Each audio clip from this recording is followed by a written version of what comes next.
এই 36 এটিপিটা আসলে কোথা থেকে আসতেছে এটার আমাদের হিসাবটা জানা জরুরি। তাহলে ভাইয়া শ্বসন কত প্রকার বলো তো? সবাত শ্বসন কয়টা ধাপে হয়? সবাত শ্বসন মোট ৪ টা ধাপে হয়। এই ৪ টা ধাপ সম্পর্কে আমাদের একটু ধারণা নিতে হবে এবং এই যে ৩৬ টা এটিপি কোথা থেকে পাচ্ছি আমরা সেটাও আমাদের জানতে হবে। তাহলে এখন আমরা যে টপিকটা পড়বো সেটা হচ্ছে সবাত শ্বসনে উৎপন্ন সবাত শ্বসনে উৎপন্ন ৩৬ এটিপি এর হিসাব। সবাত শ্বসনে উৎপন্ন ৩৬ এটিপি এর হিসাব। ওকে।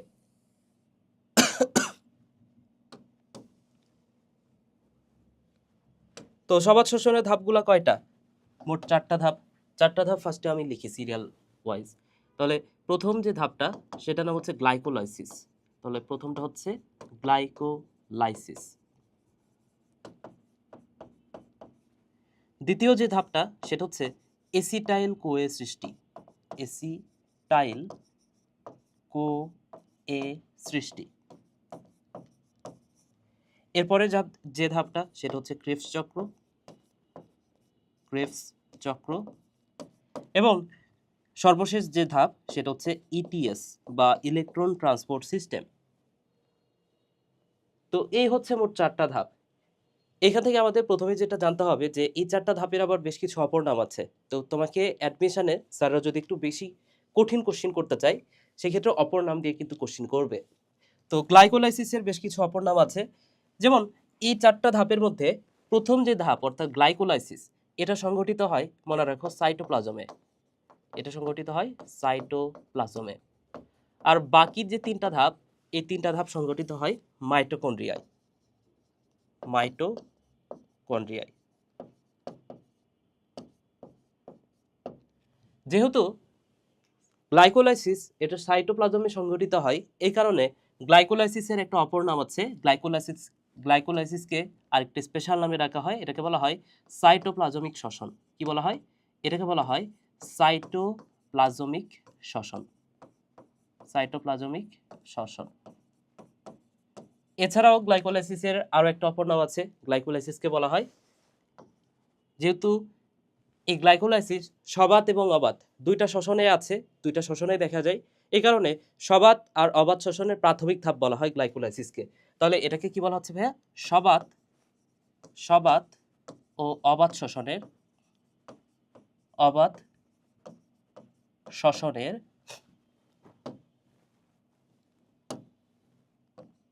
শ্বসনের প্রাথমিক ধাপ বা প্রথম ধাপ, এই কথাটা আমি বলতে পারি। এছাড়াও গ্লাইকোলাইসিসের আরো একটা অপর নাম আছে, এটাকে বলা যাইতে পারে ইএমপি পাথওয়ে। এটাকে বলা হয় ইএমপি পাথওয়ে। তো এখানে ইএমপি মানে হচ্ছে তিনজন বিজ্ঞানীর নামের প্রথম অক্ষর, এমবেডেন, মায়ারহফ আর প্যারনাস। এই তিনজন বিজ্ঞানীর নামের প্রথম অক্ষর দিয়ে ইএমপি পাথওয়ে। তাহলে গ্লাইকোলাইসিসের এই 3টা অপর নাম আমাদের জানতে হবে। এরপর আসো এসিটাইল কোএ সৃষ্টি। এসিটাইল কোএ সৃষ্টি এটার অপর নাম হচ্ছে অক্সিডেটিভ। এটাকে বলা হয় অক্সিডেটিভ ডিকার্বক্সিলেশন। ডিকার্বক্সিলেশন। ক্রেবস চক্রের দুইটা অপর নাম আছে। ক্রেবস চক্রের একটা অপর নাম হচ্ছে সিএসি, আরেকটা হচ্ছে টিসিএ। সিএসি মানে হচ্ছে কার্বক্সিলিক অ্যাসিড সাইকেল।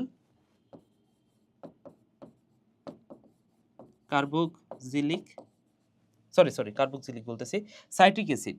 এটাকে বলা হচ্ছে citric acid cycle.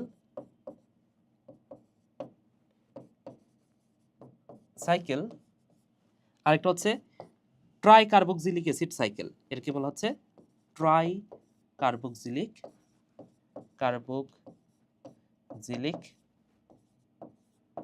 Acid cycle. ওকে, তাহলে সিএসি আরেকটা হচ্ছে TCA, try carboxylic acid cycle. এবং ইটিএস এটারও একটা অপর নাম আছে। এখানে আমরা পড়ছি না যে অক্সিডেটিভ ডিকার্বক্সিলেশন। ইটিএস এটার পূর্ণরূপ তো আমরা জানি ইলেকট্রন ট্রান্সপোর্ট সিস্টেম। এটার অপর নামটা হচ্ছে অক্সিডেটিভ ফসফোরাইলেশন। এটার অপর নাম কি ভাইয়া? এটাকে বলা হয় অক্সিডেটিভ ফসফোরাইলেশন। ফসফোরাইলেশন, ঠিক আছে। তাহলে এ হচ্ছে 4টা শ্বসনের 4টা ধাপের অপর নামসমূহ। আমরা এটাও জেনে নিলাম যে এই শ্বসনগুলা, এই ধাপগুলা কোথায় সংঘটিত হয়। প্রথমটা সংঘটিত হয় সাইটোপ্লাজমে, আর বাকিগুলা সংঘটিত হবে মাইটোকন্ড্রিয়ায়। এখন মাইটোকন্ড্রিয়ার মধ্যেও ভাগ আছে। এই মাইটোকন্ড্রিয়ার তো বিভিন্ন অংশ আছে। এর মধ্যে এসিটাইল কোয়ে সৃষ্টি আর ক্রেবস চক্র, এই দুটা চক্র সংঘটিত হয় মাইটোকন্ড্রিয়ার ম্যাট্রিক্সে। কোথায় বলো তো? মাইটোকন্ড্রিয়ার ম্যাট্রিক্সে সংঘটিত হয়। আর ইটিএস যেটা, এটা মাইটোকন্ড্রিয়ার ইনার মেমব্রেন। তোমাকে এভাবে প্রশ্ন করতে পারে, তোমাকে বলতে পারে যে মাইটোকন্ড্রিয়ার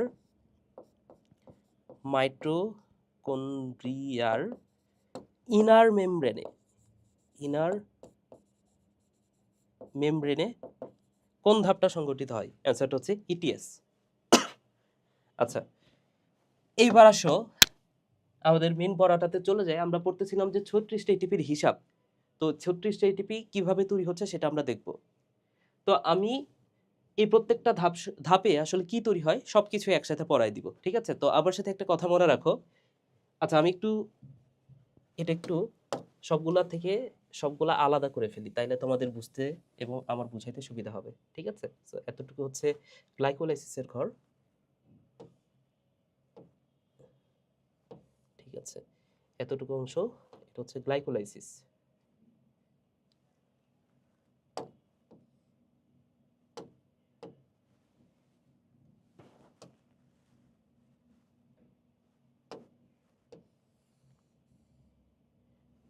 এরপরে এটা হচ্ছে এসিটাইল কোয়ে সৃষ্টি,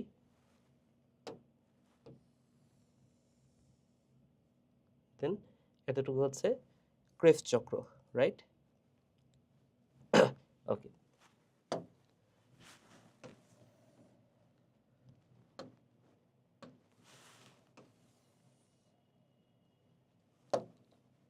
ঠিক আছে।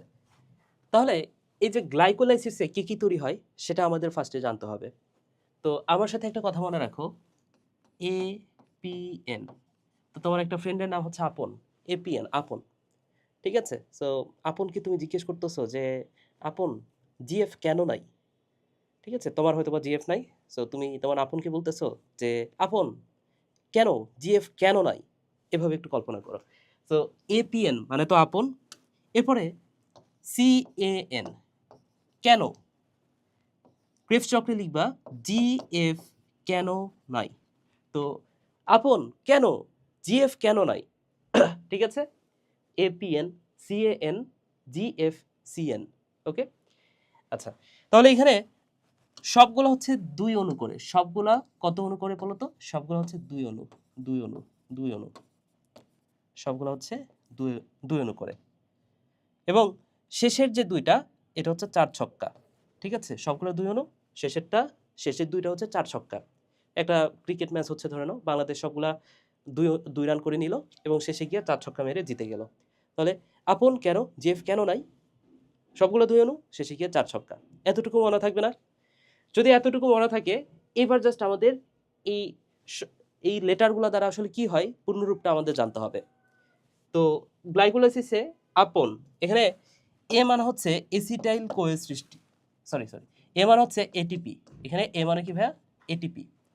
পি মানে পাইরুভিক অ্যাসিড, এর মানে হচ্ছে NADH2। এরপর আসো এসিটাইল কোয়ে সৃষ্টি ধাপ। এখানে সি মানে কি? সি মানে হচ্ছে কার্বন ডাই অক্সাইড, CO2। এ মানে কি? এ মানে হচ্ছে এখানে কিন্তু এটিপি না, এটা হচ্ছে যেহেতু ধাপটার নামই হচ্ছে এসিটাইল কোয়ে সৃষ্টি, এটা এসিটাইল কোয়ে, এবং এন মানে হচ্ছে NADH2, জি মানে জিটিপি, এফ মানে FADH2, সি মানে কার্বন ডাই অক্সাইড, এবং এর মান হচ্ছে NADH2। তাহলে প্রত্যেকটা ধাপে কি তৈরি হয় সেটা আমরা জেনে নিলাম। ইটিএস ধাপে কি হয় সেটা আমি পরে বলতেছি। ইটিএস ধাপে কিছু এগুলা কিছু এই টাইপের কিছু তৈরি হয় না। কি হয় সেটা আমি শেষে বলতেছি। তাহলে আপন কেন, জিএফ কেন নাই, এগুলো সব কিছুর আমরা পূর্ণরূপ জেনে নিলাম। এবার আরো একটা ছোট্ট ছন্দ মনে রাখতে হবে, সেটা আমি বলে দিই তোমাদের। দেখো এবার পড়ো জিএফ নাই, জিএফ নাই। সো জি মানে তো জিটিপি, জি মানে হচ্ছে জিটিপি, এফ মান হচ্ছে FADH2, এন মান হচ্ছে NADH2, NADH2। সো 1 অণু GTP is equal to 1 ATP, 1 ATP. আমি যেটা বুঝাচ্ছি যে 1 জিটিপি মানে কত ATP, 1 ATP. 1 FADH2 is equal to কত এটিপি বলো তো, 2 ATP, 2 ATP. 1 NADH2 is equal to কত এটিপি, 3 এটিপি। তাহলে জিএফ নাই, এ পাশে হচ্ছে 1 2 3, জিএফ নাই 1 2 3।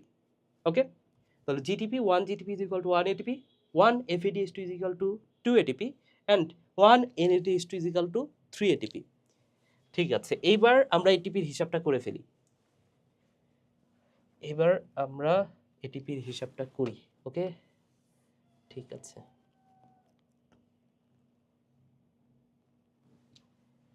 তাহলে এখানে গ্লাইকোলাইসিস থেকে কত এটিপি আমরা পাচ্ছি দেখো তো।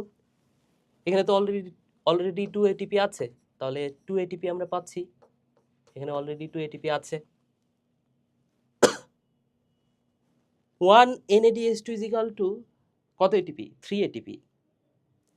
2 NADH2 is equal to কত এটিপি হওয়ার কথা বলো তো, অবশ্যই 6 এটিপি, তাই কিনা, 6 এটিপি। কিন্তু এটা 6 এটিপি হয় না। কেন হয় না পরে বলতেছি। এটা হয় 4 এটিপি। তাহলে 6 এটিপি হওয়ার কথা, কিন্তু এখান থেকে আমরা 6 এটিপি পাই না, আমরা পাই 4 এটিপি। কেন একটু পরে বলতেছি। এসিটাইল কোয়ের ধাপ থেকে আমরা কত এটিপি পাই দেখো তো। এখানে 2 NADH2 আছে, তার মানে কি এখান থেকে আমরা পাবো 6 ATP. 1 NADH2 is equal to 3 ATP, তাহলে 2 NADH2 is equal to 6 ATP হবে। শুধুমাত্র এখানেই 4 এটিপি, এটা 6 এটিপি হবে। ঠিক আছে, তাহলে আমরা পাইলাম 6 ATP. ATP 2 GTP is equal to কত এটিপি, আমরা জানি 2 এটিপি, তাই না।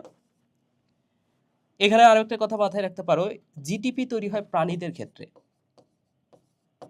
জিটিপি এটা কোথায় তৈরি হয়, জিটিপি তৈরি হয় প্রাণীতে। আর উদ্ভিদ যদি হইতো তাহলে এখানে সরাসরি এটিপি তৈরি হয়। ঠিক আছে, উদ্ভিদ হইলে সরাসরি এটিপি, আর যদি প্রাণী হয় সেক্ষেত্রে GTP. 2 FADH2 is equal to কত এটিপি, আমরা জানি যে 1 FADH2 is equal to 2 ATP, তাহলে 2 FADH2 is equal to 4 ATP, তাই না। খুবই সিম্পল। তাহলে এটা হচ্ছে 4 এটিপি আমরা পাচ্ছি, 4 এটিপি।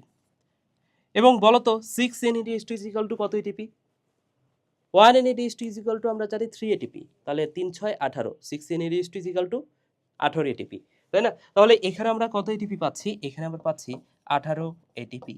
এটা হচ্ছে 18 এটিপি, রাইট। ওকে, তাহলে এইবার যদি একটু হিসাব করো, এখানে এইখানে আমরা গ্লাইকোলাইসিস ধাপে কত এটিপি পাচ্ছি, মোট 2 আর 4 6, মোট আমরা পাচ্ছি 6 এটিপি, রাইট। এসিটাইল কোয়ে সৃষ্টি, এই ধাপটাতে আমরা মাত্র 6 এটিপি পাচ্ছি, আর কিছুই পাচ্ছি না, 6 এটিপি পাচ্ছি।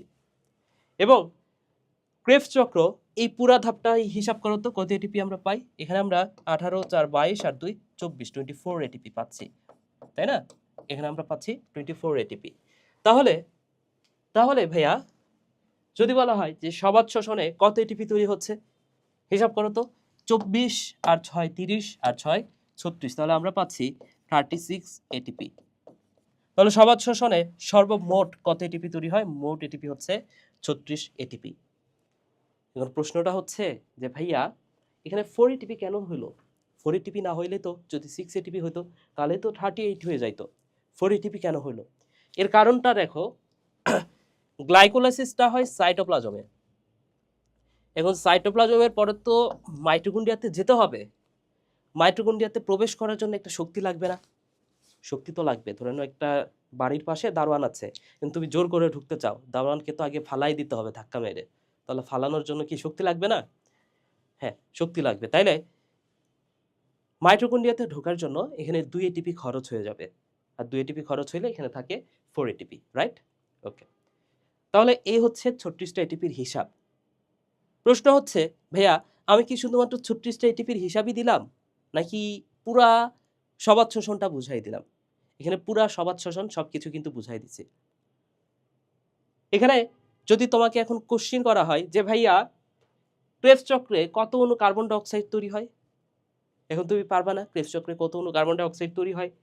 4 অণু কার্বন ডাই অক্সাইড। তাহলে শুধুমাত্র এটিপি না, কত অণু কার্বন ডাই অক্সাইড, কত অণু এই যে এসিটাইল কোয়ে, কত অণু পাইরুভিক অ্যাসিড, এগুলো আমরা শিখছি। ঠিক আছে, তাহলে ভাইয়া এই টাইপের প্রশ্ন করলে তুমি এখন ইজিলি পারবা। তাহলে দেখো, প্রথম যে ধাপটা গ্লাইকোলাইসিস, সেখানে কি তৈরি হয়েছে? সেখানে তৈরি হয়েছে পাইরুভিক অ্যাসিড, তাই না? এই পাইরুভিক অ্যাসিড এর পরবর্তীতে কি তৈরি করবে? এসিটাইল কোয়ে সৃষ্টি তৈরি করবে, এসিটাইল কোয়ে তৈরি করবে। এই এসিটাইল কোয়ে এরপরে কি তৈরি করবে বলো তো? এই ক্রেবস চক্র ঘটাবে। তাহলে পাইরুভিক অ্যাসিড কত অণু আছে? 2 অণু। 2 অণু থেকে 2 অণু পাইরুভিক অ্যাসিড থেকে এসিটাইল কোয়ে সৃষ্টি হবে 2 অণু। 2 অণু এসিটাইল কোয়ে সৃষ্টি থেকে ক্রেবস চক্রে এই যে এতগুলো জিনিস তৈরি হবে, তাই তো? এখন তোমাকে যদি এভাবে প্রশ্ন করতো যে এখানে পাইরুভিক অ্যাসিড তো 2টা তৈরি হয়েছে, যদি বলতো যে একটা পাইরুভিক অ্যাসিড থেকে কত অণু কার্বন ডাই অক্সাইড তৈরি হয়েছে এসিটাইল কোয়ে সৃষ্টি ধাপে? 1 অণু থেকে। তাহলে 2 অণু থেকে তো 2 অণু, 1 অণু থেকে কত অণু? 1 অণু কার্বন ডাই অক্সাইড, তাই না? যদি এটাও বলতো যে 2 অণু পাইরুভিক অ্যাসিড থেকে, সরি 1 অণু পাইরুভিক অ্যাসিড থেকে ক্রেবস চক্রে কত অণু কার্বন ডাই অক্সাইড তৈরি হয়েছে? অর্ধেক হয়ে যাবে, 2 অণু। তাহলে 2 অণু পাইরুভিক অ্যাসিড থেকে আমরা এতগুলা পাই, তাহলে 1 অণু থেকে কি বাকিটার অর্ধেক পাবো, মানে এগুলোর অর্ধেক পাবো, তাই কিনা? তো তোমাকে স্যাররা একটু ট্রিকি কোশ্চেন করতে পারে, তোমাকে বলতে পারে যে একটা চক্র, এখানে তো মোট 2টা চক্র হয়েছে, তাই না? তাহলে 2টা চক্রে এই জিনিসগুলো তৈরি হচ্ছে। যদি বলতো যে একটা চক্রে কতগুলা এগুলো তৈরি হয়, অর্ধেক হয়ে যাবে, NADH2 3টা তৈরি হবে। একটু পরে বিক্রিয়া ঘটাবো, তখনই বুঝতে পারবা বিষয়টা। ঠিক আছে, তাহলে আমরা 36টা এটিপির হিসাব শিখলাম। প্রশ্ন হচ্ছে ইটিএস এর কাজ কি? তাইলে সবকিছু তো ওরাই করতেছে, ইটিএস এর কাজ কি? আসলে ইটিএসই হচ্ছে বস, ইটিএসই মেইন কাজটা করে। দেখো এখানে সবাত শোষণে NADH2 তৈরি হচ্ছে গ্লাইকোলাইসিসে। এখন NADH2 এটা কি এটিপি? না, NADH2 তো এটিপি না। জিটিপি এটা কি এটিপি? না। FADH2 এটা কি এটিপি? না। এটাকে তো এটিপি বানাতে হবে পরবর্তীতে। তাহলে এই সবগুলা ধাপে NADH2, FADH2, জিটিপি, এটিপি এগুলো তৈরি হয়। ইটিএসে এসে এই যে NADH2, FADH2 এগুলা থেকে এটিপি বানানো হয়। ঠিক আছে, তাহলে এই যে মেইন যে কাজটা, ফাইনাল কাজটা কিন্তু করতেছে ইটিএসই।